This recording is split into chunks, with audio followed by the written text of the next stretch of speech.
Spotify is the worst thing to happen to the music industry.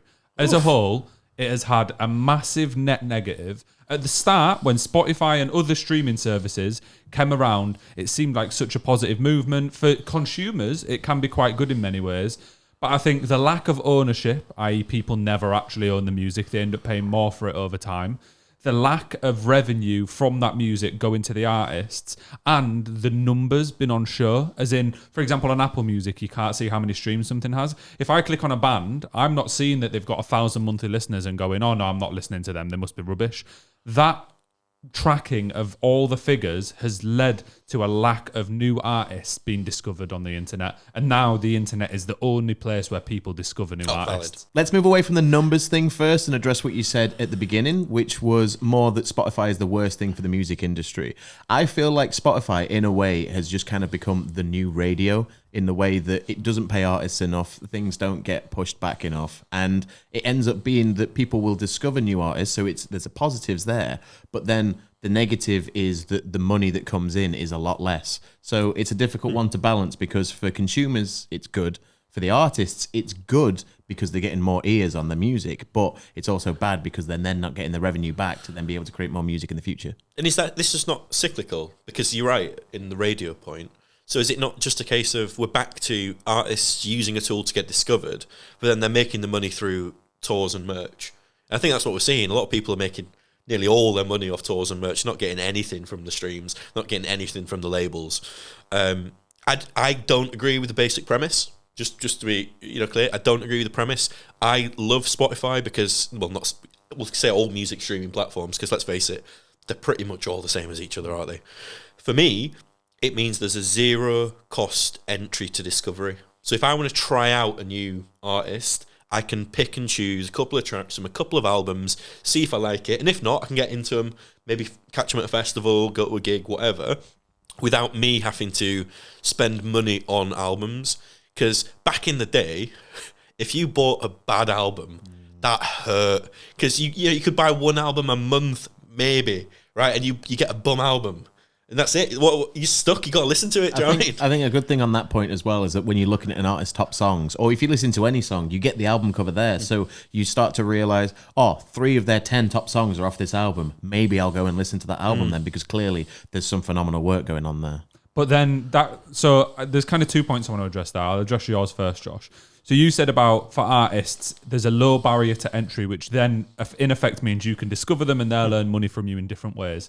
That would be true, other than they don't make money from the other ways now. They do from merch still, but the majority of bands, unless they're doing massive, at least academy level or maybe even arena level tours, it actually costs them money. So if they're not making money from selling the music, they're not making money from the tours, then what's the benefit to it? Because they're kind of just been played from all angles at the minute. Oh, yeah. And I think it's all good saying that discoverability thing, right? But we've got to look at this from a more objective standpoint, where we're all big music fans. We all love music and we'll go out of our way to discover new things on Spotify.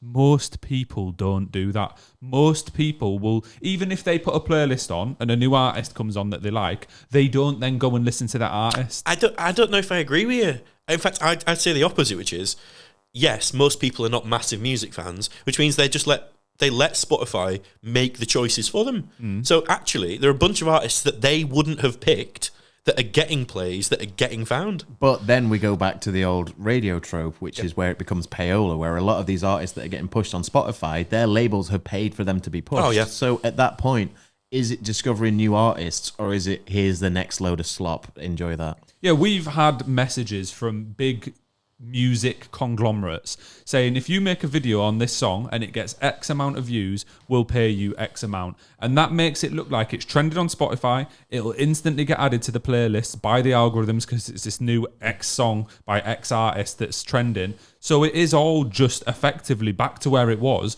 But the difference is now that artists are making less money from it. And you say there's less barrier to entry, but now you actually have to use a distributor to get onto a lot of the streaming services. So you have to pay to upload it on there as well now. Well, two things. One, when I was talking barrier to entry, I meant for me as a consumer. Right. So the barrier to me to finding new artists has never been lower. And the second point is, and again, we have to put this in context of what came before Spotify. So what came before Spotify was, frankly, all of us downloading music for free and sharing it with each other because we didn't want to buy an album in case it was shit. So actually, they were definitely getting no money out of that. I mean, yeah, I see what you're saying, but in the same way, there are free ways to listen to Spotify where, yeah, you're getting adverts and that, but the amount of revenue that's then trickled down to the artist might as well be nothing. It's an almost net zero at that point. Yeah. So then I think back in the day when people were illegally downloading music, it was a case of, oh, I actually like this album, and people would be more inclined to go out and buy that album then. Whereas now you've got this you'd have the shitty quality music then, so you'd want to replace it. Now you've got, albeit Spotify isn't the greatest, but it's listenable enough that if you've got a basic sound system, you don't need anything better. So why am I going out to buy the album when I've got access to every single album that ever existed? Yeah, there's no incentive to actually purchase anything from an artist ever. Like, there genuinely isn't, other than a concert ticket, which they don't make much money from now either, which would be seen as the benefit of being discovered by a lot more people. I think my main issue actually with this Spotify thing is the numbers. I think that it's gamified. It's not real. Like, we mention all the time on the podcast about the amount of monthly listeners and the amount of streams and stuff. Why I say it's the worst thing for the music industry is that is how an artist is judged now, on their streaming numbers. It's actually not based on the quality and merit behind the music and the songwriting, etc., or the quality of whatever music it may be. It's how many monthly listeners have you got? There are some people who care about that, but I don't think Joe Blogg's average Spotify listener is caring about that at all. Most people aren't looking. Like, I don't usually look at the number of streams unless it's to have a conversation about this person should be bigger or why is this person so big. That's the only time I ever look at the numbers. That's why I say it's the worst thing to happen to the music industry, because then them numbers lead into what promotions they can get, what sponsorships they can get, what tours they can go on, who they can support, who will support that. It feeds into it all, and I think that it's created a ecosystem where how well you do on Spotify in and of itself pretty much tells how well you do in every avenue of music. Do you think that is entirely the case, though? Because we're basically taking this argument as if Spotify is the biggest thing ever, but we're not taking into account external sales and external streaming services, this, that, and the other. Yeah, Spotify is the biggest thing ever. Okay. Like, undoubtedly. If that's what you're thinking. It's probably the most impactful way that people interact with music right now. Yeah.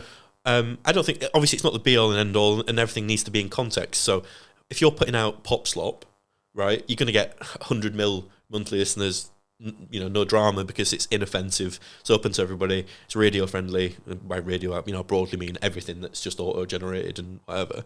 Whereas if you're a smaller artist that's getting 10 mil, your fan base is probably hugely motivated, more likely to buy tickets for stuff, more likely to buy merch. So actually, I think there's a lot more nuance to the numbers than you maybe make it sound. But what do you think would be the solution to this, though? Because without Spotify, we would lose all of the positives that Spotify's brought. So without having that service in place for the price that it is, we then lose all discoverability. We lose the opportunity to find artists that we didn't know. What would we do if Spotify didn't exist? Go back to radio, which was the same thing, if not worse. Yeah, I think that if we changed it slightly and said that suddenly the artists were getting paid fairly, would you have a problem with the entire model anymore? I think if you changed it so artists were getting paid fairly, I think if you also stopped the payola element of it, where artists can effectively pay to get put on playlists. No, you're never going to stop the payola, right? The grassrooting of the music industry is as old as the music industry, right? Everywhere is always going to pay to pretend that it's got grassroots support, no matter what platform, no matter what medium, vinyl, cassette, CD, MP, whatever, that's always going to happen. But at the minute, it is the main thing and the main way that artists get discovered on Spotify. I think they need to have it. Obviously, they have a couple of their own playlists, which do really well. I think that once there's a playlist that's not made by Spotify, that someone else has made, it should kind of be managed in a weird way where you're not taking tens of thousands of pounds from independent artists so that you can get them on that playlist. Anyway, that could be another thing that you could change. But also, I think don't show the numbers to the public. Show it in the back end. The artists can see the numbers. The artists can see how many streams and monthly listeners, etc. they've got. They could just turn that off. And I think that it'd persuade people to discover more music. Why do we need to know that? Why Instagram have done it? You can turn off the amount of likes on your posts. Yeah, I agree. Apple I don't see Music the benefit. show the numbers. I don't see the benefit to seeing the numbers. Occasionally, it makes an interesting conversation, like, "Oh, I found these guys. Why have they only got 500,000 monthlies?" But I mean, broadly, it seems pretty irrelevant to me. And I also think it'll have a negative impact on new artists. If you're a new artist and you've just released your first album and you've got, let's say, 1,000 monthly listeners and barely any streams, you'll think, I don't want to make music anymore. This is embarrassing. I'd feel gassed.